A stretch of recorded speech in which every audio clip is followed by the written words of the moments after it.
नमस्कार मित्रांनो, इंग्लिश बोलूया या चॅनलमध्ये पुन्हा एकदा तुमचे सहर्ष स्वागत. आज आपण इंडियन लोक इंग्रजी बोलत असताना नेमक्या कोणत्या चुका करतात आणि त्या चुका कोणत्या आहेत आणि त्या आपण सुधारायच्या कशा यावरती बोलणार आहोत. मी तुम्हाला एक खरी गोष्ट सांगते. आपण इंडियन लोक इंग्लिश शिकण्यामध्ये कमी नाही आहेत. आपण इंग्रजी शाळेमध्ये असताना शिकलो, कॉलेजमध्ये असताना शिकलो, त्यानंतर आपण त्याचे ग्रामर शिकलो, टेन्सेस शिकलो, व्होकॅब्युलरी शिकलो, कितीतरी वर्ड्स पाठ केले. काही लोकांनी युट्यूब वरती व्हिडिओज बघितले असतील, काही लोकांनी बुक्स वाचले असतील. म्हणजेच काय, इंग्रजी येण्यासाठी खूप साऱ्या गोष्टी केल्या असतील. काही लोकांनी कोर्सेस सुद्धा केले असतील. पण आज तुमच्या समोर एखादी व्यक्ती आली आणि तिने तुम्हाला विचारलं की tell me something about your self, असं जर विचारलं तर तुमच्या डोक्यात पटकन उत्तर येतं का? तेव्हा तुम्ही थोडा पॉज घेता, कारण ते सांगण्यासाठी काय की मेंदूला प्रक्रिया करावी लागते. याचा अर्थ असा आहे की तुम्हाला इंग्लिश माहिती नाही असं आहे का? असं नाही आहे. तुम्हाला इंग्लिश माहिती आहे, त्यातले सेंटेन्सेस माहिती आहेत, त्यातले वर्ड्स माहिती आहेत, तुम्हाला ग्रामर सुद्धा माहिती असतं, सेंटेन्सेस सगळे माहिती असतात. पण तुम्ही मायसेल्फ म्हणता आणि पॉज घेता. आता प्रश्न असा आहे की आपण इतका सगळा इंग्लिशचा अभ्यास करून सुद्धा आपल्याला इंग्रजी बोलता का येत नाही? याचं उत्तर काय असेल बरं? प्रॉब्लेम आपल्यामध्ये आहे का? नाही. प्रॉब्लेम आपला इंटेलिजन्स कमी आहे का? आपली बुद्धिमत्ता कमी आहे का? आपण हुशार म्हणून असं होतंय का? असंही नाहीये. आपली मेमरी खराब आहे का? तसंही नाही आहे. आपण मराठी मीडियमचे विद्यार्थी आहोत म्हणून असं होतंय का? तसंही नाही आहे. मग नेमकं आहे काय?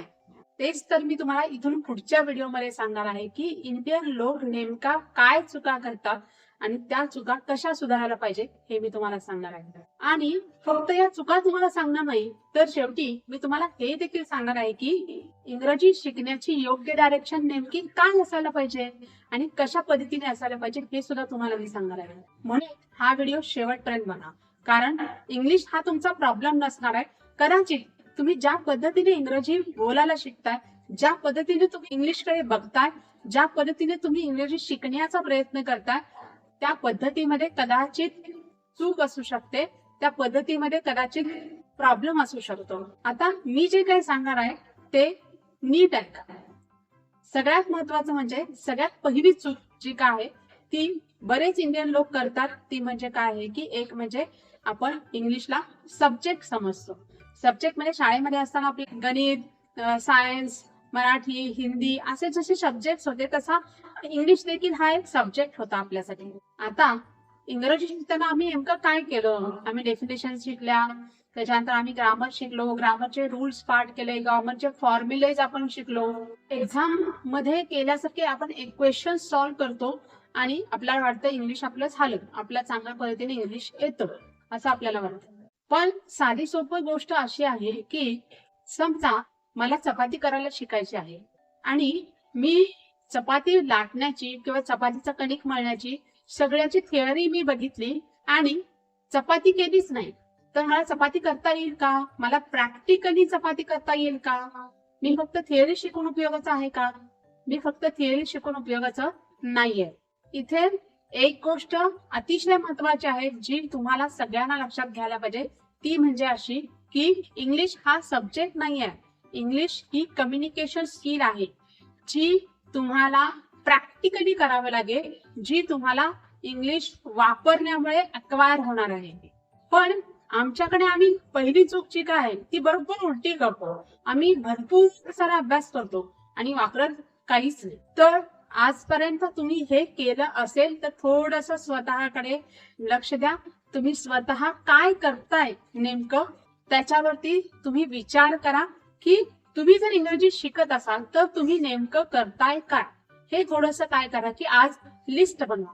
तुमच्या लिस्टमध्ये असं असेल की मी व्हिडिओज बघतो, मी शब्द पाठ करतो, मी इंग्लिश वाचतो, असं जर असेल तर ही लिस्ट थोडीशी बदलायचा प्रयत्न करा. तुम्ही त्या लिस्टमध्ये असं आणा की मी 10 वाक्य बोलली, मी 5 शब्दांचा वाक्यामध्ये वापर करायला शिकलो, मी माझ्या ज्या काही ऍक्शन्स आहेत त्या मी इंग्लिशमध्ये सांगायला शिकलो. अशा गोष्टी तुमच्या लिस्टमध्ये जेव्हा येतील तेव्हा आणि तेव्हाच तुमची ही पहिली चूक सुधारली जाणार आहे. त्यामुळे ही चूक पहिला सुधारायला चालू करा. यानंतर अतिशय महत्वाची गोष्ट लोक करतात इंग्लिश स्पीकिंगच्या बाबतीमध्ये किंवा इंग्लिश शिकत असताना, ती म्हणजे सगळ्यात पहिला आधी ग्रामरचा अभ्यास करतात आणि नंतर बोलायला चालू करतात. खरं तर ग्रामरचा रोल बोलण्यामध्ये नगण्यच आहे. मला एक गोष्ट सांगा की आता हिंदी आपण काही बोलत नाही, आपली काही मदर टंग नाही. ज्यांची हिंदी मदर टंग असेल ते त्यांची गोष्ट वेगळी, पण एखादा मराठी माणूस जर समोरचा एखादा व्यक्ती आला आणि तो पटकन हिंदी विचारायला लागला, हिंदीमध्ये तुम्हाला विचारायला लागला की मला इथे इथं जायचं आणि मी कसे जाऊ, असं जर समजा त्यांना विचारलं तर तुम्ही त्याला हिंदीमध्ये रिप्लाय देता की नाही? आता ही हिंदी शिकण्यासाठी तुम्ही काय ग्रामरचा अभ्यास केलेला असतो का? नाही ना. मग तसंच आहे, जर आपल्या मातृभाषे व्यतिरिक्त म्हणजे मराठी व्यतिरिक्त हिंदी आपण ग्रामरचा अभ्यास न करता शिकू शकत असू, तर इंग्लिश तर आपल्याला ग्रामरचा अभ्यास न करता शिकायला हरकत काही नाही. त्यामुळे ही चूक बरेच इंडियन लोक जे काय ते करतात, ते म्हणजे काय की आधी ग्रामरचा अभ्यास करतात. आधी आम्हाला ग्रामर आलं पाहिजे, ग्रामर जेवढं चांगलं तेवढं बोलणं चांगलं, ही मिथ आहे, हे डोक्यातून काढून टाका आणि नंतर तुम्हाला खरं इंग्लिश स्पीकिंग काय आहे हे बघायला मिळेल. याचा जर एक्सपेरिमेंट तुमच्यावरती मी करायचं म्हणलं आणि समजा तुम्ही म्हणलात की सगळं ग्रामर आम्हाला माहिती आहे, आम्हाला सगळे टेन्सेस माहिती आहेत, सगळे टेन्सेस माझे परफेक्ट आहेत, असं जर तुम्ही म्हणलात आणि जर मी तुम्हाला प्रश्न विचारला की what did you do yesterday, असा जर प्रश्न विचारला आणि तुम्हाला जर पटकन त्याचं उत्तर देता आलं, तर तुम्ही जे काही करताय ते 100% बरोबर आहे. आणि जर माझ्या प्रश्नाचं उत्तर तुम्हाला 2 मिनिटं 4 मिनिटांनंतर देता येत असेल, तर तुम्ही जे करताय त्याच्यामध्ये 100% काहीतरी गोंधळ आहे असं तुम्ही समजून जा. तुम्हाला हा प्रश्न विचारल्या लगेच उत्तर देता आलं का? का तुमचा हा प्रश्न मराठीमध्ये ट्रान्सलेट झाला आणि मराठीमध्ये उत्तर डोक्यामध्ये आलं? नेमकं काय झालं हे मला कमेंटमध्ये सांगा. आणि जर मराठीमध्ये उत्तर आलं असेल तर तुम्ही काय करणार आहे? आता मग आधी विचार करणार की हा हे पास्ट टेन्स आहे, मग पास्ट टेन्स मध्ये काय डू वापरते का डीड वापरलंय, याचं काय करणार की जस्टिफिकेशन करणार. म्हणजे याच्यामध्ये 2 फिल्टर लागणार. एक काय होणार की ग्रामरचा पण फिल्टर लागणार, डू वापरू का डीड वापरू का काय वापरू हा फिल्टर लागणार, आणि दुसरी गोष्ट म्हणजे ट्रान्सलेशन पण होणार याच्यामध्ये. आणि प्रश्नामध्ये डीड वापरल्यामुळे मी नेमकं काय सांगू, डू वापरू का डीड वापरू, पुन्हा एकदा हा प्रश्न तुमच्या मनामध्ये निर्माण होणार. त्यामुळे जे काही प्रश्नाचं उत्तर देत आहात तुम्ही, त्या प्रश्नाचं उत्तर देऊपर्यंत कॉन्व्हर्सेशन ऑलरेडी पुढे गेलेलं असतं. मी इथे हे सांगत नाहीये तुम्हाला की ग्रामर हे युजलेस आहे, असं मी सांगत नाही तुम्हाला. ग्रामर महत्वाचं आहे, पण त्याला काही लोकांनी अति महत्व दिलंय, त्याला तुम्ही जास्त महत्व देऊ नका. ग्रामर हे वापरून सुधारा. ग्रामर हे तुम्ही मी रूल्स पाठ करतो आणि मग मी वापरतो असं म्हणून होणार नाही. ते तुम्ही वापरा, तिथे काय चुकतंय बघा आणि मग तुम्ही ते सुधारा. अशा पद्धतीने तुम्ही गेलात तर लवकरात लवकर बोलता येईल आणि लवकरात लवकर तुम्हाला तुमचे इम्प्रुव्हमेंट्स करता येतील. ग्रामर हे कम्युनिकेशनला तुमच्या सपोर्ट करण्यासाठी आहे, तुमच्या कम्युनिकेशनला थांबवण्यासाठी नाहीये. आणि इथे नेमकं काय होतंय की उलट होतंय काय की ग्रामरमुळे तुम्ही थांबताय, ते थांबून उपयोगाचं नाही, तर आपल्याला ते ग्रामर सपोर्ट म्हणून घेऊन आपल्याला पुढे काय करायचं आहे की त्याला जे काही समोरचा व्यक्ती प्रश्न विचारेल, जे काही समोरचा व्यक्ती बोलेल त्याला आपण रिप्लाय करायचा आहे. म्हणून सुरुवातीपासून तुमची मेथड अशी ठेवा. पहिला लर्न म्हणजे पहिला आधी शिका, एखादी कुठलीही कन्सेप्ट घ्या, मग तुम्हाला सिंपल पास्ट टेन्स असेल, कंटिन्युअस टेन्स असेल, तुम्ही कुठलीही एखादी कन्सेप्ट घ्या, पहिला ती लर्न करा, त्याच्यानंतर तुम्ही बोला, त्याच्यावरती वाक्य तयार करा, त्याच्यानंतर त्याच्यामध्ये काय चुका होतात त्या करेक्ट करा आणि पुन्हा एकदा बोला. ही जर प्रोसेस तुम्ही या पद्धतीने केली तर नक्कीच तुम्ही जे काही कराल ते तुम्हाला वर्थ असेल की तुम्ही व्हॅल्युएबल काहीतरी करताय असं तुम्हाला वाटेल. त्यामुळे प्रॅक्टिस करत असताना सुद्धा काय पद्धतीने करायची हे तुम्हाला माहिती असणं गरजेचं आहे. तिसरी महत्वाची गोष्ट म्हणजे आमच्याकडे व्होकॅब्युलरी जास्त असणं गरजेचं आहे. आता हा प्रश्न तुम्हालाच पडतो अशातला भाग नाही, हा प्रश्न माझ्या प्रत्येक विद्यार्थ्याला पडतो. म्हणजे सुरुवातीला त्यांना मी जेव्हा एखादा टॉपिक देते बोलण्यासाठी त्यावेळेला ते म्हणतात की मॅडम आम्हाला शब्द आठवत नाहीत. मला एक सांगा की साधी सोपी गोष्ट आहे, माझ्याकडे सायकल आहे आणि ती वापरलीच नाही, काय होणार? ती गंजून जाणार, बरोबर आहे? तसंच ते शब्द माझ्याकडे आहेत पण मी ते वापरलेच नाही तर काय होणार? शब्द तुमच्या डोक्यातून बाहेर आले नाही तर ते त्याचा वापर नाही झाला तर ते लक्षात राहणार नाही. आणि आपल्याला कुणीतरी सांगतो नाही इंग्लिश येण्यासाठी काय असलं पाहिजे, सगळे टेन्सेस परफेक्ट आले पाहिजेत, रोज 20 शब्द पाठ करायला पाहिजे. मग आपण काय करतो, एक वही घालतो, त्याच्यामध्ये 1 2 3 4 5 6 असे शब्द रोज आपण लिहितो. त्याच्यामध्ये रॉंग आहे असं मी म्हणणार नाही. मी सुद्धा हे काही वर्षापूर्वी जेव्हा BA फर्स्ट इयरला होते त्यावेळेला मी सुद्धा हे केलंय. मलाही माझ्या शिक्षकांनी सांगितलेलं होतं, मी सुद्धा ते त्या पद्धतीने केलंय. पण त्यानंतर काही दिवसांनी मला हे समजलं की हे करणं योग्य पद्धत नाहीये. म्हणजे याच्यामध्ये काय करतो की आपण रोज एखादा ब्युटिफुल, अपॉर्च्युनिटी असा शब्द करतो. पण एक गोष्ट अतिशय महत्त्वाची शब्दाच्या संदर्भात तुम्ही लक्षात ठेवा की शब्द हे व्हॅक्यूम मध्ये लक्षात राहत नाही. शब्द हे कुठल्याही संदर्भाशिवाय लक्षात राहत नाहीत. शब्द हे तुम्हाला संदर्भातच लक्षात ठेवावे लागतात, ते वापरावे लागतात, ते एका विशिष्ट संदर्भामध्ये आणावे लागतात, तेव्हा आणि तेव्हाच तुमच्या ते लक्षात राहणार आहे. तुम्ही इतक्या फ्रिक्वेन्सीने ते वापराल तितके ते जास्त तुमच्या लक्षात राहणार आहे. आणि सगळ्यात महत्वाची गोष्ट, या गोष्टीचा तुम्ही बाऊ करू नका किंवा या गोष्टीवरती तुम्ही अडू नका. मला सांगा, जर मला तुम्हाला दिवसाचं माझ्या रुटीन सांगायचं आहे तर मला काय शब्द लागतील.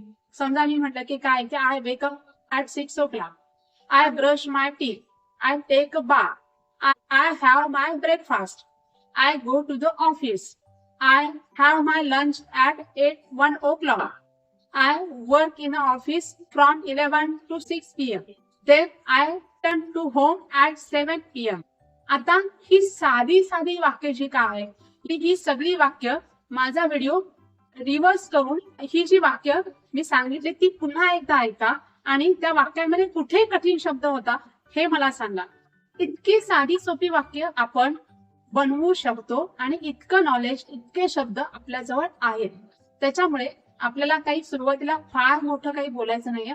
त्याच्यामुळे माझ्याकडे वर्ड्स नाहीये, मला शब्द आठवत नाहीये, या गोष्टीचा विचार न करता मला जे काही माझ्याकडे वर्ड्स आहेत त्याच्यावरती मी काय करणार की वाक्य बनवणार असा विचार करा. तुमच्याकडे काहीच वर्ड्स नाही असं नाहीये. जर आपण गृहीत धरलं की आपण 5वी पासून इंग्लिश शिकतो, असं जर गृहीत धरलं तर 5वी पासून आपल्याकडे आपण जे काही इंग्लिशचं नॉलेज ग्रहण केलंय त्याच्यामध्ये आपल्याला किमान काही वाक्य बोलू शकू इतका शब्दसंग्रह आपल्या जवळ 100% आहे.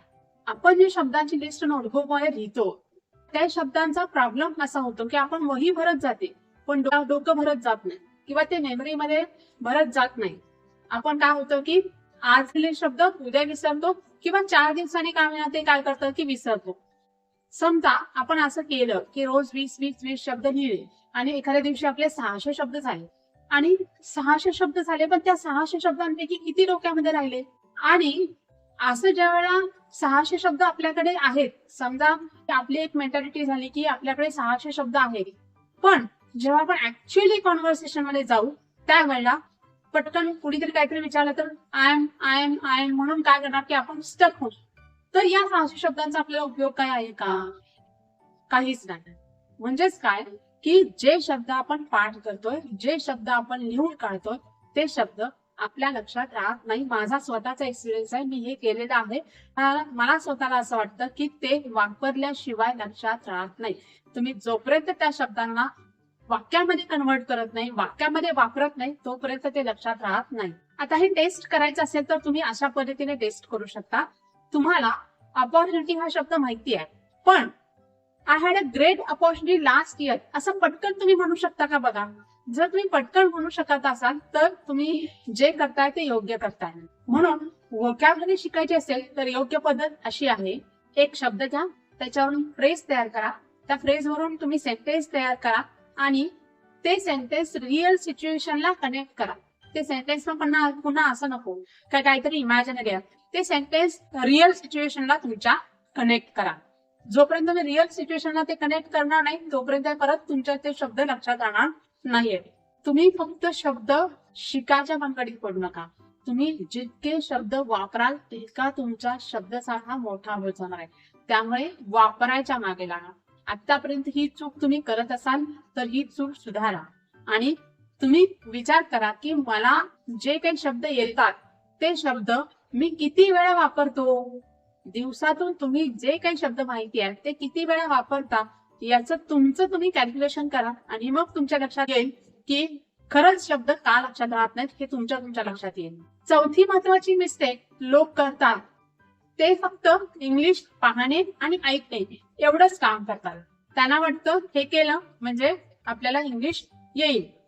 ही मिस्टेक आजच्या युट्यूब जनरेशन मध्ये खूप कॉमन पाहायला मिळते. आपण इंग्रजी सुधारण्यासाठी एखादा व्हिडिओ 20 मिनिटं 30 मिनिटं बघतो. या चुकीचं असं मी म्हणणार नाही.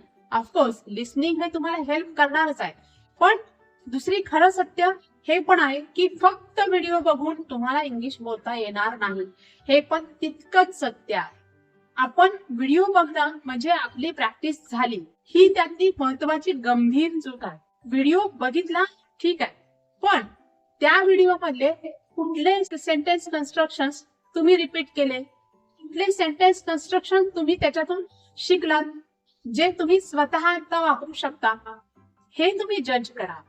व्हिडिओ पाहत असताना त्यातलं कुठलं वाक्य किंवा कुठलं सेंटेन्स स्ट्रक्चर तुम्ही त्याच्या मागे रिपीट केलं हे जज करा. जेव्हा तुम्ही हे जज कराल ना, त्यावेळेला खरी तुमची रियालिटी तुम्हाला समजेल की तुम्ही इंग्लिशच्या बाबतीमध्ये काय करताय आणि नेमकी गफलत होते कुठे हे तुमच्या लक्षात येईल. इथे होतंय काय की तुम्ही इंग्लिश कन्झ्युम करताय, म्हणजे तुम्ही इनपुट देताय आणि आउटपुट मात्र काहीच मिळत नाही. तुम्ही प्रोड्यूस मात्र काहीच करत नाही आणि जोपर्यंत तुम्ही प्रोड्यूस करणार नाही तोपर्यंत तुमची इंग्लिश सुधारणारच नाही. त्यामुळे एक गोष्ट लक्षात ठेवा की जेव्हा तुम्ही व्हिडिओ बघाल, तुम्ही 10-12 व्हिडिओ बघू नका, तुम्ही 20-30 मिनिटाचा व्हिडिओ बघू नका, तुम्ही 10 मिनिटाचा व्हिडिओ बघा. त्या 10 मिनिटांमधल्या व्हिडिओमध्ये तुम्ही किती सेंटेन्स कन्स्ट्रक्शन शिकला जे तुम्ही सध्या वापरताय हे लक्षात घ्या. असं जेव्हा तुम्ही जजमेंट कराल, अशा जेव्हा तुम्ही प्रॅक्टिकली विचार कराल, त्यावेळीच तुम्हाला त्या व्हिडिओ पाहण्याचा खरा फायदा होतोय असं मी म्हणेन. 5वी महत्वाची मिस्टेक जी म्हणजे ट्रान्सलेशनवर अवलंबून राहणे. ही एक अत्यंत महत्वाची मिस्टेक जी आपल्याकडे पाहायला मिळते. माझ्याकडे येणाऱ्या प्रत्येक विद्यार्थ्याला मी पहिल्या दिवशी विचारते की तुम्हाला इंग्लिश बोलताना नेमकी अडचण काय आहे. तर ते जनरली म्हणजे ते म्हणण्यापेक्षा आपल्याकडचे बरेच लोक या 2 पद्धतीने जातात. एक तर त्यांचा काय होतं की ग्रामरचा फिल्टर लागतो. म्हणजे काय होतं की वॉज वापरू का, वेअर वापरू का, हॅव वापरू का, हॅज वापरू का, इज वापरू हे समजत नाही, म्हणजे तिथे ग्रामरचा फिल्टर लागतो. आणि दुसरी महत्वाची गोष्ट असं म्हणतात की आधी वाक्य मराठीमध्ये येतं, त्याच्यानंतर आम्ही ते इंग्लिशमध्ये ट्रान्सलेट करण्याचा प्रयत्न करतो आणि मग ते आम्ही व्यक्त करतो. माझ्याकडे येणाऱ्या प्रत्येक विद्यार्थ्याला ही समस्या जाणवलेली आहे आणि फक्त काही लोकांच्या बाबतीमध्ये असं होतं की त्यांना फक्त ग्रामरचा फिल्टर लागतो, पण बरेचसे असे लोक आहेत, इव्हन 90% लोक आहेत जे ट्रान्सलेशन करूनच काय करतात की इंग्लिश बोलण्याचा प्रयत्न ते करत होते. त्याच्या आधी क्लास जॉईन केल्यानंतर पुन्हा मी नवीन पद्धतीने त्यांना सांगितलं की विदाउट ट्रान्सलेशन कसं जाऊ शकतो हे मी त्यांना सांगितलं, पण तोपर्यंत तरी ते ट्रान्सलेशनचाच वापर करत होते. आता हे ट्रान्सलेशन मेथड चुकीची आहे का ते पुढे बघूया. नेमका प्रॉब्लेम काय होतो, समजा मी उदाहरण घेऊन सांगते तुम्हाला की समजा मला असं म्हणायचं आहे की मला त्याला उद्या भेटायचं आहे, तर मी काय करतोय ते काय की मलासाठी मी आय घेतोय, त्यालासाठी हिम घेतोय, त्याच्यानंतर उद्यासाठी मी टुमारो घेतोय, त्याच्यानंतर काय की भेटायचं याच्यासाठी मी मीट घेतोय. असा एक काय करतोय की शब्द शब्द शब्द शब्द घेतोय आणि मग त्याचं स्ट्रक्चर बनवायचा प्रयत्न करतोय आणि मग त्याच्यातून एक काय होतं की सेंटेन्स बनतं, I want to meet him tomorrow, असं एक स्ट्रक्चर बनतं. कदाचित काही वेळा ते बरोबर बनतं पण आणि कदाचित काही वेळा ते बनत पण नाही, बऱ्याच वेळा ते चुकीचं पण बनतं. पण तुमच्या लक्षात येत आहे काय की नेमका प्रॉब्लेम काय होतोय, ही प्रोसेस तुम्हाला प्रत्येक वाक्याला करावी लागते आणि ते इतकं डिफिकल्ट होतं की म्हणूनच काही लोक इंग्रजी काही वेळानंतर सोडून देतात, कारण ते डिसइंटरेस्टेड बनतात त्यांच्यासाठी. कारण का की ही सगळी प्रोसेस करावी लागते ना प्रत्येक वेळा वाक्यातले शब्द गोळा करा, ते शब्दासाठी इंग्लिश शब्द शोधा आणि त्यानंतर मग त्याचं स्ट्रक्चर बनवा. ही एवढी लेंथी प्रोसेस प्रत्येक वेळेस त्यांना करावी लागते. पण मराठीमध्ये ट्रान्सलेशन करणं हे चुकीचं आहे असं मी म्हणणार नाही. मी याच्या आधीच्या एका व्हिडिओमध्ये सांगितलंय की आपण मराठीमध्ये एक विचार का करतो किंवा ट्रान्सलेशन तिथून का करतो हे त्याच्यामध्ये पूर्ण मी सायंटिफिक किंवा ब्रेन काय का करतं, कशा पद्धतीने करतं ते मी सांगितलेलंच आहे. पण आपण साहजिक आहे, मराठी आपली काय की रुळलेली भाषा आहे, त्याच्यामुळे ट्रान्सलेशन कडे वळतं. पण आता या ब्रेनला आपल्याला काय करावं लागेल, थोडस वेगळ्या पद्धतीने काय करावं लागेल, विचार करायला लावावं लागेल. आणि त्यासाठी काय करावं लागेल, तुम्हाला काही सेंटेन्स पॅटर्न जे काय आहेत ते सेंटेन्स पॅटर्न शिकावे लागतील. उदाहरणामध्ये आता जसं आपण बघितलं काय की I want to meet him tomorrow, तसं त्याला काय की फक्त आय वॉन्ट यातलं घ्यायचं जो पॅटर्न आहे तो. मी त्याच्यानंतर काय करायचं की I want to go, I want to buy vegetables, I want to clean the house, I want to call my friend. अशा पद्धतीने काय की हा एक पॅटर्न पकडायचा आणि त्या पॅटर्न वरती काय की जास्तीत जास्त वाक्य बनवायचा प्रयत्न करा. जेव्हा हे पॅटर्न तुमच्या डोक्यामध्ये रेडीमेड तयार असतील तेव्हा तुम्हाला उत्तर द्यायला फारसा वेळ लागणार नाही. त्यामुळे सोल्युशन हेच आहे की तुमच्या डोक्यामध्ये रेडीमेड पॅटर्न्स जे काय ते तयार असले पाहिजे. अशाच पद्धतीचे रेडीमेड पॅटर्न जे काय आहे ते रेडीमेड पॅटर्न्स तयार व्हावेत असं तुम्हाला वाटत असेल तर तुम्हाला एक चांगली संधी मी निर्माण केलेली आहे. ती म्हणजे मी एक छोटस पुस्तक आहे, त्याच्यामध्ये काय की काही वाक्य जे काय 2च शब्दापासून काय की आपण वाक्य बनवलेली आहेत. खूप सारी वाक्य आहेत त्याच्यामध्ये, ती फक्त तुम्ही रोज रीड आउट केली तरी सुद्धा काय होईल की तुम्हाला असे रेडी रिस्पॉन्स मिळतील. ते पुस्तक जर तुम्हाला पाहिजे असेल तर मला 7020054727 या नंबरवरती बुक असा मेसेज करा आणि मग मी तुम्हाला ते बुक पाठवून देईन. 6वी महत्वाची मिस्टेक जी आहे ती म्हणजे काय की चूक होण्याची भीती. मला एक समजत नाही इथे की आपल्याला दरवेळी फक्त इंग्लिशची चूक होण्याची भीती का वाटते. तसं बघायला गेलं तर आपण हिंदी बोलायला गेलो किंवा एखाद्या व्यक्तीशी हिंदी बोलायला गेलो तर आहे की आपण हिंदीमध्ये पण चुका करतो. आपण काही असं पटकन त्याच्याशी फार फ्लुएंटली बोलतो अशाचा भाग नाही. आपला तोडकं मोडकं हिंदी येतं, तोडकं मोडकं हिंदीमध्ये आपण काय करतो की त्याला सांगण्याचा आपण प्रयत्न करतो. एखाद्या व्यक्तीला जर त्याला हिंदीमध्ये समजत असेल तर सांगण्याचा आपण प्रयत्न करतो. आता तिथे चुका करतो त्यावेळेला आपल्याला काही भीती वाटत नाही. आतापर्यंत आपण ज्या काही गोष्टी शिकलो, सायकल शिकलो, लिहायला शिकलो, वाचायला शिकलो, तेव्हा प्रत्येक वेळी आपण चूक करूनच शिकलो. तिथे आपण चुका करायला घाबरलो नाही. मग इंग्लिश विषयी एवढी मोठी भीती का आहे, आपल्याला भीती का वाटते. एक म्हणजे ग्रामर, दुसरी गोष्ट म्हणजे मिस्टेक्स, माझं प्रोनाऊन्सिएशन चुकेल, माझं ग्रामर चुकेल. चुकू देत ना, हरकत नाही. हिंदीचं तरी ग्रामर आमचं कुठं सगळं बरोबर येते. आम्ही हिंदी बोलताना सुद्धा चुका करतोच की. असं नाही की आम्ही हिंदी एखादा बोलायला लागला तर परफेक्ट बोलतो. आता ऑफकोर्स तुम्ही बोलत असाल रोज तर तुम्ही परफेक्ट बोलणार, पण तुम्ही क्वचितच हिंदी बोलत असाल तर 100% तुमच्या बोलताना चुका होतातच आणि माझ्या देखील होतात. मला कुणाशी तरी हिंदी बोलायचं असेल तर मला सुद्धा बोलत असताना काय होतात की माझ्या चुका होतात, कारण मी हिंदी फारसं बोलत नाहीये, त्याच्यामुळे माझ्या चुका होतात. पण हिंदी बोलत असताना आपल्या चुका होतात तर इंग्लिश बोलत असताना चुका झाल्या म्हणून काय बिघडलं. इथे एक गोष्ट अतिशय महत्वाची आहे ती लक्षात घ्या, मिस्टेक्स म्हणजे फेल्युअर नाहीये. का तर सायकल चालवत असताना आपण कितीतरी वेळा पडलोय, आपल्या गुडघ्याला लागलंय, आपल्याला काही जखमा झाल्या, मग आपण सायकल शिकायचं सोडलं का नाही, तरी सुद्धा आपण सायकल शिकली.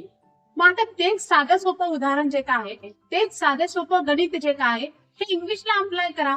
इथे तर काय तुम्हाला जखमा होणार नाहीये, इथे तर तुम्हाला काही फिजिकली काही त्रास तुम्हाला होणार नाहीये. तर मग चुका ज्या काय त्या फेल्युअर आहे असं न समजता तुम्ही काय की चुका ज्या काय आहेत तो तुमचा फीडबॅक आहे असा जर तुम्ही पॉझिटिव्ह विचार केला तर नक्कीच या चुका तुम्हाला सुधारता येतील आणि या चुका सुधारल्या की 100% तुम्हाला इंग्रजी बोलता येईल, तुमचं इंग्रजी इम्प्रूव्ह करता येईल. यानंतरची 7वी महत्वाची मिस्टेक म्हणजे आपल्याकडे स्पीकिंग पार्टनर नसणे. आता ऑफकोर्स आपण म्हणतो की काय की माझ्याकडे स्पीकिंग पार्टनर नाही, माझ्या जवळपास असं कोणी नाहीये की ज्याच्याशी मी बोलू शकू, असा पार्टनर नाहीये. ऑफकोर्स आपल्याकडे काही अपॉर्च्युनिटीज नाहीयेत असं आपण काय करतो की विचार करतो. आता ऑफकोर्स मी जेव्हा माझ्या विद्यार्थ्यांना सांगतो की आता क्लासच्या बाहेर बोलायला चालू कर, तेव्हा ते सुद्धा असं समजतात की मॅडम माझ्याकडे अपॉर्च्युनिटी नाहीये. अपॉर्च्युनिटी नसेल तर ती आपल्याला निर्माण करावी लागेल. तुम्ही म्हणाल की माझ्या ऑफिसमध्ये लोक मराठी बोलतात, घरातली लोक मराठी बोलतात, सगळेच तर मराठी बोलतात, मग मी आता काय करू, मी कोणाशी इंग्लिशमध्ये बोलू, माझ्याकडे पार्टनरच नाहीये. पण प्रत्येक प्रॉब्लेमला सोल्युशन हे असतंच. तुम्ही स्वतःशी बोला. प्रत्येक वेळी आपल्याकडे प्रत्येक गोष्टीला पार्टनर असतोच असं नाहीये. कितीही गोष्टी आपण इंडिपेंडेंटली करतो, ही पण गोष्ट इंडिपेंडेंटली करा. तुम्ही आशासमोर बोला, तुम्ही रेकॉर्डिंग करा. ही गोष्ट खूप महत्वाची आहे. कितीतरी जे काही मोठे मोठे लोक आहेत जे आता हायर पोझिशन वरती आहेत ते लोक ही गोष्ट करतात. त्यांनी स्वतः रेकॉर्डिंग करून स्वतःच ऐकलेलं आहे आणि त्याच्यातून इम्प्रुव्हमेंट केलेले आहे. आणि त्यामध्ये ही माझ्या क्लासमध्ये सुद्धा मी मोस्ट रिकमेंडेड मेथड मी त्यांना असं मी सांगत नाही की तुम्ही फक्त बोला. नुसत्या बोलण्याने तुम्हाला फायदा होणार नाही. तुम्ही काय बोलताय, कसे बोलताय हे जर तुम्हाला ऐकायचं असेल तर तुम्ही रेकॉर्ड करा. रेकॉर्ड केल्याने काय होईल की रेकॉर्डिंग फार मिनिटाचं करू नका, 2-4 मिनिटाचा तरी बास आहे. रेकॉर्डिंग करा आणि ते ऐका. मग तुम्हाला समजेल की तुमच्या चुका कुठे होत आहेत, तुम्ही कशा पद्धतीने बोलताय, तुमची स्टाईल काय आहे, हे सगळंच तुम्हाला त्याच्यामध्ये समजेल. त्याच्यामुळे काय ते रेकॉर्ड करा, ऐका. आता तुमच्याकडे काय आहे की ChatGPT आहे, AI पार्टनर सुद्धा आहे, त्याच्याशी बोला. तुम्ही ते सुद्धा तुम्हाला काही करेक्शन सांगेल. त्याच्यामधून सुद्धा तुम्हाला तुमची इम्प्रुव्हमेंट साधता येईल. पण हे एका लिमिटेशन पर्यंत तुम्हाला शक्य आहे. कारण काय की तुमचं जे काही बोलणं आहे ते बोलणं ऐकणारी एखादी व्यक्ती असेल आणि जी काही तुमचं ऐकणारी व्यक्ती आहे त्याच्याकडे एक स्ट्रक्चर्ड मेथड असेल तर 100% तुम्हाला ती अजून एका उंचीवरती नेऊ शकते, तुम्हाला अजून एका लेवलवरती नेऊ शकते. कारण प्रॉब्लेम असा होतो की जेव्हा तुम्ही एकटे करता त्यावेळेला एक महत्वाची गोष्ट होते, काही दिवस करता आणि ते सोडून देतात. काही वेळा मोटिवेशन कमी पडतं किंवा आपण त्याच्यामध्ये सातत्य ठेवत नाही. पण तुमच्याकडे अशी एखादी व्यक्ती असेल ज्याच्याकडे स्ट्रक्चर्ड मेथड असेल आणि जी तुम्हाला इम्प्रूव्ह करण्यासाठी मदत करत असेल तर नक्की अशा व्यक्तीची मदत घ्यायला हरकत नाहीये. कारण तुम्हाला तुमच्या चुका जाणवत नाही. आणि ह्या चुका म्हणजे फक्त अशा नव्हे बरं का चुका की ग्रामर मधल्या चुका. म्हणजे मी माझ्या क्लासमध्ये येणाऱ्या प्रत्येक विद्यार्थ्याला फक्त ग्रामरच्या जाणवून देत नाही, तर त्यांच्या बोलण्याची स्टाईल, त्यांच्या बोलण्याचं स्पीड, ओव्हरऑल त्यांचं जे काही स्पीकिंग आहे ते कसं इम्प्रूव्ह होईल, जेणेकरून जेव्हा ती व्यक्ती बोलेल त्यावेळेला ऐकणाऱ्याला एकदम छान वाटलं पाहिजे, एक चांगलं इम्प्रेशन निर्माण व्हायला पाहिजे. असा मी प्रयत्न नेहमीच प्रत्येक विद्यार्थ्याच्या बाबतीमध्ये करत असते. कारण जेव्हा ही व्यक्ती अशा पद्धतीने बोलायला लागेल ना त्याचं फर्स्ट इम्प्रेशन ते अतिशय चांगलं निर्माण होतं. त्यांना खूप साऱ्या अपॉर्च्युनिटीज त्यांना पुढे जाऊन मिळू शकतात. त्यामुळे या सगळ्या गोष्टीवर मी सुद्धा बारकाईने काम करते. आता हे सगळं आपण चुका बघितल्या. तुम्ही म्हणाल की आम्ही फक्त चुकतोय कुठं हे सांगता येईल आणि योग्य काय ते पण सांगायला पाहिजे. ऑफकोर्स मी ते सुद्धा तुम्हाला सांगणार आहे की योग्य पद्धत काय आहे, काय करायला पाहिजे, या चुकांवरती मात कशी करायला पाहिजे हे सुद्धा मी तुम्हाला सांगणार आहे. ऑलरेडी मी प्रत्येक चुकीच्या शेवटी तुम्हाला काही टिप्स सांगितलेल्याच आहेत. पण आता मी ओव्हरऑल सांगणार आहे की तुम्हाला नेमकं करायला काय पाहिजे आणि या सगळ्या चुका ज्या काय त्या चुकाच्या सर्कल मधून तुम्हाला बाहेर कसं यायचं हे तुम्हाला मी सांगणार आहे. तुम्ही इंग्रजी शिकण्यामध्ये 4 गोष्टींचा बॅलन्स ठेवा. एक, सगळ्यात पहिल्यांदा समजून घ्या. तुम्ही जे काही गोष्टीची प्रॅक्टिस करताय ती समजून घ्या. आमच्या प्रॅक्टिसमध्ये पण आम्ही असंच सांगतो विद्यार्थ्यांना की पहिला जी काही कन्सेप्ट आपण शिकतोय ती आधी समजून घ्या. कारण समजून घेतलेली गोष्ट कधीही विसरत नाही. रट्टा मारलेली गोष्ट काही काळापर्यंतच लक्षात राहते. त्यामुळे जे काही आपण करतोय, जे काही आपण शिकतोय ते आधी समजून घ्या. आपल्याला समजलं असेल तर 100% ते दीर्घकाळापर्यंत लक्षात राहणार आहे आणि आपण त्याचा प्रॅक्टिकली वापर करताना चुकणार नाहीये. दुसरी महत्वाची गोष्ट ती म्हणजे काय आहे की तुम्ही प्रॅक्टिस करा. फक्त समजून घेऊन उपयोगच नाही, ते प्रॅक्टिस केलं पाहिजे. समजा मी काय एखादी कन्सेप्ट शिकली, काय की मी पास्ट कंटिन्युअस टेन्स शिकला आणि त्याची प्रॅक्टिस केली नाही तर त्याचा काय उपयोग आहे का? नाही. मला काय करावं लागेल, त्याची प्रॅक्टिस करावी लागेल. मला त्याच्यावरती वाक्य बनवावं लागेल. काय की मला सांगावं लागेल I was going to market, I was having my breakfast, I was cleaning my house, I was doing my work. अशा पद्धतीने काय की मला त्याच्यावरती सेंटेन्सेस बनवावं लागतील, प्रॅक्टिस करावी लागेल. तिसरी महत्वाची गोष्ट म्हणजे काय आहे की तुम्हाला स्पीकिंग करावं लागेल. आता स्पीकिंग आणि प्रॅक्टिस वेगळं वेगळं काय आहे तर नाही. स्पीकिंग म्हणजे तुम्ही रिअल सिच्युएशनला ते जोडणार आहात. म्हणजे काय तुम्हाला म्हटलं मी काल दिवसभरामध्ये काय करत होतो हे तुम्ही काय करू शकता, रिअल कनेक्शन जोडून काय करू शकता, वाक्य बनवू शकता. जसं काल मी काय करत होतो की I was cutting the vegetables, I was going to the market, I was making YouTube video, I was editing the video. अशा पद्धतीने काय आहे की तुम्ही तुमचं काम जे काही काल करत होतात ते तुम्ही याच्या रिअल लाईफला कनेक्ट करून तुम्ही बोलायला चालू करा. आणि सगळ्यात महत्वाची स्टेप ती म्हणजे काय आहे की तुम्ही चुका सुधारायला चालू करा, करेक्शन्स करायला चालू करा. जेव्हा तुम्ही करेक्शन्स कराल ना तेव्हा नेमकं चुकतंय काय हे जोपर्यंत तुम्हाला समजणार नाही तोपर्यंत नक्कीच तुमच्यामध्ये इम्प्रुव्हमेंट जी काय ती होणार नाहीये. त्याच्यामुळे तुम्हाला जर इम्प्रुव्हमेंट पाहिजे असेल तर करेक्शन करायला चालू करा. म्हणून या 4 गोष्टीचा बॅलन्स ठेवा. एक म्हणजे काय की तुम्ही अंडरस्टँड करून घ्या. अंडरस्टँड, प्रॅक्टिस, स्पीक आणि करेक्शन हे सायकल चालू ठेवा. काहीही करू नका. तुम्ही व्हिडिओ बघू नका, ग्रामर नका करू, व्होकॅब्युलरी करू नका. फक्त ही प्रॅक्टिस तुमचं चालू ठेवा. आता आपण एक छोटीशी टेस्ट करणार आहोत. इंटरेस्टिंग टेस्ट आहे. तुम्ही नक्की ती टेस्ट करून बघा, जेणेकरून तुम्हाला समजेल की या टेस्ट मध्ये आपण कुठे आहोत. मी तुम्हाला 5 प्रश्न विचारणार आहे. व्हिडिओ पॉज करायचा आहे आणि तुम्ही आन्सर द्यायचा आहे. मी आन्सर तुम्हाला सांगणार नाही, फक्त प्रश्न विचारणार आहे. प्रश्न पहिला, व्हॉट डू यू डू. दुसरा प्रश्न आहे, what do you do yesterday. फरक समजून घ्या. मगाशीचा प्रश्न आणि याच्या प्रश्नामध्ये फक्त फरक आहे. एक शब्द ऍड झालाय पण फरक आहे. तिसरा प्रश्न आहे, what are you going to do tomorrow. चौथा प्रश्न आहे, what do you like about work. आणि 5वा प्रश्न आहे, why do you want to improve your English. आता तुम्ही स्वतःला एक प्रश्न विचारा की या प्रश्नांपैकी किती प्रश्नांची उत्तरं तुम्ही देऊ शकता. 1, 2, 3, 4 जे काय असतील ते मला कमेंट करून सांगा. आणि एकाही प्रश्नाचं उत्तर तुम्हाला आलं नसेल तर काही हरकत नाही, काही वाईट वाटून घेऊ नका. कारण याचा अर्थ असा नाही की तुम्हाला इंग्लिश येत नाही. हा स्कोर तुमची इंटेलिजन्स सांगत नाहीये. तुम्हाला 5ही प्रश्नांची उत्तर देता आले म्हणजे तुम्ही खूप हुशार आहात असं पण होत नाही.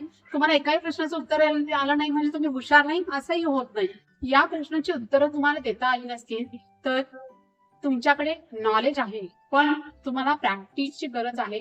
हा एक संकेत तुम्ही मानायला हरकत नाही. तुम्हाला मी ते ऑनेस्ट गोष्ट सांगते की तुम्ही जसं काही तुम्हाला शक्य आहे तुम्ही मिरर प्रॅक्टिस करा, तुम्ही व्हिडिओ रेकॉर्डिंग करा, तुम्ही फ्रेंड सोबत बोला. तुम्हाला हे सगळं शक्य असेल तर तुम्ही करा. पण तुम्हाला असं वाटत असेल की मी सुरुवात करतोय पण माझी कन्सिस्टन्सी राहत नाही, माझ्याकडे बोलण्यासाठी पार्टनर नाही, मी कुठे चुकतोय मला समजत नाहीये, रोज कशी प्रॅक्टिस करायची हे मला समजत नाहीये, नेमकं प्रॅक्टिस करायचं म्हणजे काय प्रॅक्टिस करायचं हे मला समजत नाहीये, इंग्लिश सगळं समजतं पण बोलण्याचा कॉन्फिडन्स येत नाहीये. अशा वेळी आमचं स्ट्रक्चर ट्रेनिंग जे काय आहे ते तुम्हाला उपयोगी पडू शकतं. तर अशा परिस्थितीमध्ये मात्र तुम्हाला एका मेंटरची गरज आहे आणि तोच मेंटर तुम्हाला स्ट्रक्चर मेथड सांगू शकतो. म्हणूनच आम्ही इंग्लिश एक्सेल अकॅडमी मध्ये आमचा फोकस फक्त इंग्लिश शिकवण्यावर नसतो तर तुम्हाला बोलण्याची सवय तयार करणं आणि त्याच्यातून तुमचा कॉन्फिडन्स वाढवणं हा आमचा फोकस असतो. मी असं म्हणत नाही की तुम्ही माझ्याकडे शिका, पण तुम्ही या सगळ्या परिस्थितीमधून जात असाल तर 100% तुम्हाला मेंटरची गरज आहे आणि तुम्ही कोणताही मेंटर घेऊन तुम्ही शिकू शकता. आपल्या मेथडमध्ये मात्र तुम्हाला टीचर बोलणार नाही, तुम्हाला बोलावं लागेल, तुम्हाला चुका कराव्या लागतील, त्या सुधाराव्या लागतील आणि मग त्याच्यातून तुमची इम्प्रुव्हमेंट होणार आहे. कारण आमच्याकडे जे काही विद्यार्थी येतात त्यांचा उद्देश असा असतो की त्यांना इंग्लिश विषयी नॉलेज गोळा करायचं नसतं, जे ऑलरेडी त्यांना खूप साऱ्या ठिकाणाहून मिळतं.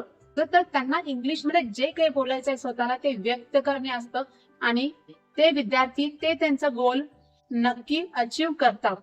तुम्हाला जर इम्प्रुव्हमेंट करायची असेल तर तुम्हाला एक स्ट्रक्चर्ड मेथड असायला पाहिजे, स्ट्रक्चर्ड गायडन्स असायला पाहिजे, रेग्युलर प्रॅक्टिस असायला पाहिजे, एक चांगला मेंटर असायला पाहिजे तुमच्याजवळ, कॉन्फिडन्स बिल्डिंग एन्व्हायरमेंट असायला पाहिजे. आणि आम्ही नेमकं हे आमच्या अकॅडमीमध्ये करतो. त्याच्यामुळे तुम्हाला जर इंग्लिश एक्सेल अकॅडमीच्या इंग्लिश स्पीकिंग प्रोग्राम विषयी जाणून घ्यायचं असेल तर स्क्रीनवर दिलेल्या नंबरवरती नक्की कॉन्टॅक्ट करा. आणि एक गोष्ट अगदी मनापासून सांगते जी तुम्ही फॉलो करा आणि त्याच्यावरती विचार करा, ती म्हणजे तुमचं इंग्लिश तेव्हाच बदलेल जेव्हा तुम्ही बोलायला सुरुवात कराल. त्यामुळे तुम्ही बोलायला सुरुवात करा. ज्या काही सोर्सेस मधून तुम्हाला शक्य आहे त्या सगळ्या सोर्सेस मधून तुम्ही बोलायला सुरू करा. त्याच्यामुळे तुमची इम्प्रुव्हमेंट होणार आहे. भेटूया पुढच्या व्हिडिओमध्ये. तोपर्यंत keep learning, keep speaking and keep growing.